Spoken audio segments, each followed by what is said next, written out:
réussir sur Instagram, partie 1. Entrepreneur impactant, le podcast qui te sort du lit. Moi c'est Lucas et je t'aide à faire exploser ton business et enfin obtenir la vie que tu mérites. Allez, c'est parti.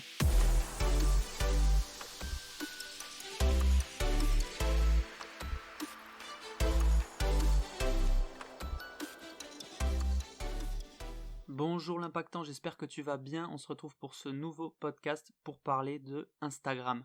Comment réussir sur Instagram en juillet 2021? C'est la question que tu te poses. Eh bien, on va y répondre ensemble en 2 podcasts parce que c'est vraiment quelque chose d'une grande valeur et il y a besoin de 2 podcasts au moins pour ça. Donc, ce que je vais te révéler là, c'est ce que tu peux trouver dans des formations payantes que tu peux trouver sur Instagram ou partout. Donc vraiment, ça a de la grande valeur. Donc écoute bien, prends des notes. Alors là, tu vas sûrement l'écouter peut-être dans les transports ou en petit déjeunant, etc. Donc tu n'as peut-être pas forcément de quoi prendre des notes. Mais réécoute-le, vraiment, réécoute-le et prends des notes après ça parce que c'est vraiment le moyen de réussir sur Instagram en 2021. Ok ? Premier podcast, on va parler de comment établir un petit peu ton compte, établir ta marque. Voilà, comment commencer, et ensuite on parlera des techniques à utiliser sur la publication, comment créer de l'engagement, et tout ça dans le deuxième podcast. Donc, comment réussir à monter une audience sur Instagram et en vivre? Tu dois faire tout ça pour commencer. Premièrement, première chose à faire, tu dois créer un persona.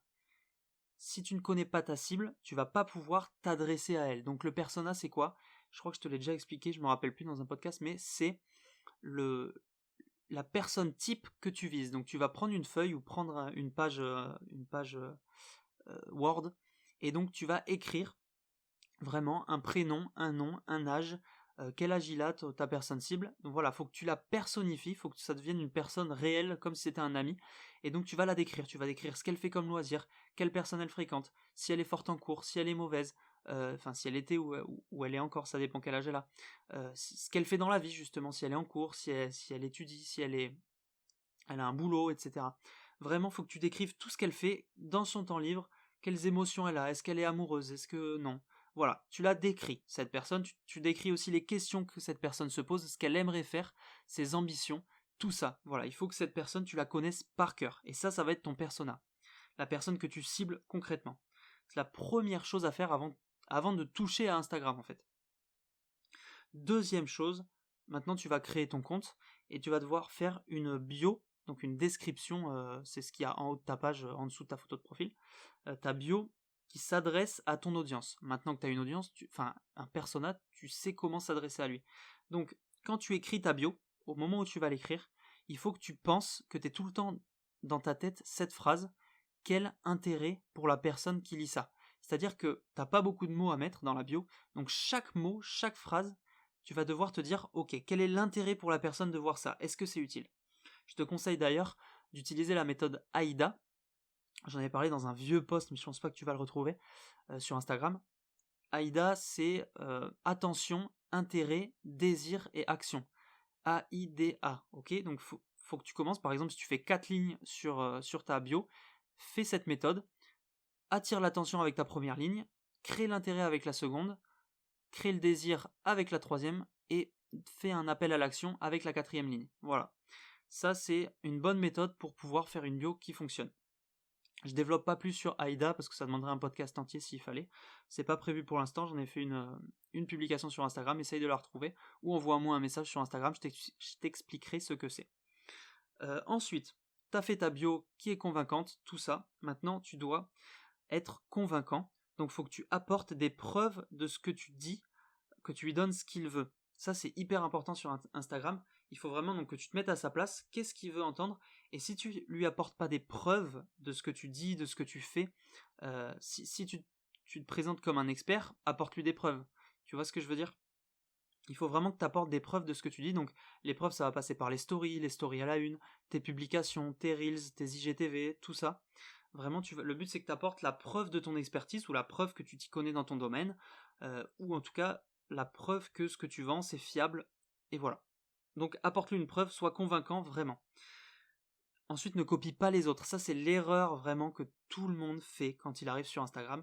C'est l'erreur réelle, c'est copier les autres. Moi, je vois ça dans ma thématique. Moi, je me considère pas comme un compte de motivation. Mon but, c'est pas d'apporter de la motivation. J'en ai parlé dans un podcast. La motivation éphémère, entre guillemets, c'est pas forcément ce qui est important. Ça peut être utile. Je suis pas contre de regarder une vidéo de motivation de temps en temps, même si moi je le fais plus. Mais c'est pas hyper utile. Donc je voyais pas l'utilité d'apporter un compte qui faisait que des citations de motivation, par exemple. Et justement, ces comptes de motivation, la plupart, tu vois, quand ils se créent, déjà ils copient tous les autres, ils mettent les mêmes publications, les mêmes trucs, bref, et en plus ils mettent le même nom, genre motivation, succès, entrepreneuriat, je sais pas. Enfin, les mots, voilà, ils utilisent les mots comme tout le monde. Et le problème, en faisant ça, c'est que déjà ils vont se fondre dans la masse, et en plus on va pas se rappeler d'eux. On va pas se rappeler d'eux, et ils n'auront pas une réelle image personnelle de marque en fait. Le but c'est de créer une image de marque. Il faut que tu crées une marque. Même si ton but c'est pas de créer une marque comme je sais pas Apple ou quoi que ce soit, mais tu dois vraiment créer une image différente. Par exemple, Monday Impact, c'est quelque chose qui n'existait pas, ça ne ressemble à rien d'autre. Je pense que ça se retient facilement. Voilà, donc c'est quelque chose qui se différencie. Pareil pour ton logo, il faut pas que tu mettes le même logo ou la même typologie que les autres. Moi j'ai mis un truc avec un fond jaune, au début j'avais un fond noir, mais ça ressortait pas assez, donc j'ai mis un fond jaune. Tu vois, il y a très peu de gens ou personne qui a des fonds jaunes comme ça. Le logo en lui-même, c'est moi qui l'ai créé sur Canva. Voilà, c'est un logo qui est atypique. Ensuite, pareil pour la bio, tu dois pas copier la bio des autres. Tu peux t'en inspirer parce qu'il y en a des bonnes, mais ne copie pas. Et les posts. Voilà, donc ne copie jamais, sinon tu es mort. C'est vraiment, tu n'y arriveras pas. En tout cas, tu peux construire une énorme communauté. D'ailleurs, ceux qui copient les plus grands sites et tout, les plus grands comptes, quand ils copient justement, les gens croient que c'est un peu le même, du coup ils vont aller follow. Donc ça c'est top. Sauf que tu vas avoir une audience pas du tout qualifiée, les gens te feront pas confiance parce que tu es un compte comme les autres. Donc il faut, si tu crées une image forte, c'est comme ça que tu vas pouvoir vendre ensuite. Voilà, tu ne dois pas simplement créer une page Instagram, mais créer une marque, vraiment. Quand tu crées une marque, ton but c'est de te démarquer. Alors voilà, ton logo il doit être différent, avec la couleur qui attire l'œil, comme je le disais tout à l'heure, moi j'ai choisi le jaune. Prends une couleur qui attire l'œil, c'est important, je pense que ça différencie vraiment des autres.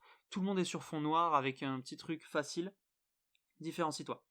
Voilà, donc maintenant que tu as les bases pour te lancer sur Instagram, il te faut un logo différent, une bio qui attire et qui soit différente et qui appelle à l'action. N'hésite pas aussi à mettre pas mal de stories à la lune, ça ce sera au fur et à mesure, je t'en parlerai sûrement dans le second podcast. Et des publications qui soient différentes, tout doit être différent des autres, tu dois être unique dans ce que tu fais. Voilà, je te souhaite en tout cas une bonne journée, on se dit à demain pour la suite, ne rate pas ça, abonne-toi si tu ne l'es pas encore, et je te dis à demain, ciao.